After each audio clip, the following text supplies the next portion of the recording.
out there last week? It felt good. It felt good. I really had a lot of fun playing this week. How's the body feeling after going through the first full game back? Any soreness, anything that you've been managing this week? Yeah, I mean, of course. Yeah, I mean, it's football. That's what comes with it. But it's all about maintaining it and doing the right things to put yourself in the best position. Where have you grown and where do you still need to grow in your position, what you need? I think it's a constant improvement of everywhere. Honestly, every day I'm trying to get better at everything.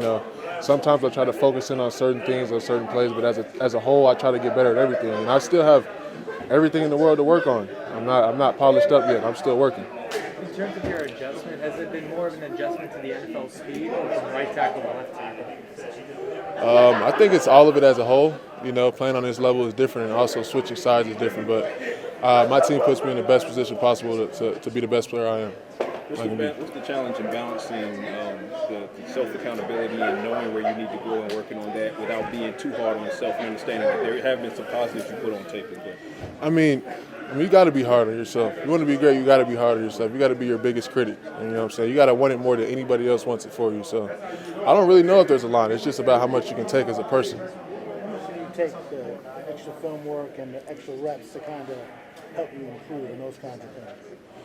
I think it helps a lot, honestly, especially getting with somebody one-on-one and talking through things, maybe the questions that you don't need to ask in a group setting, and also just taking looks at certain things that you do that maybe make you better. So I think it's big to actually get extra filming and do extra work. It's huge. Coach McCarthy talked about communication up front. Is there more communication here than you experienced at OU in college? Oh, yeah, most definitely. Most definitely. At OU, we were on the clap, and we only had one-play calls. I mean, we communicate where we were going, but it wasn't as much as here.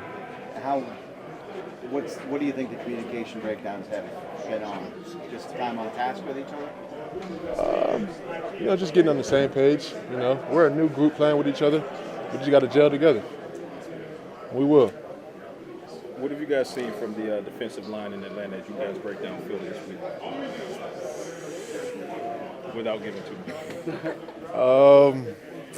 What's something they do well that you got to kind of keep an eye on as you guys try to keep them away from Dak Prescott? They have a lot of personnel. That's what I'll say. Switch up a lot.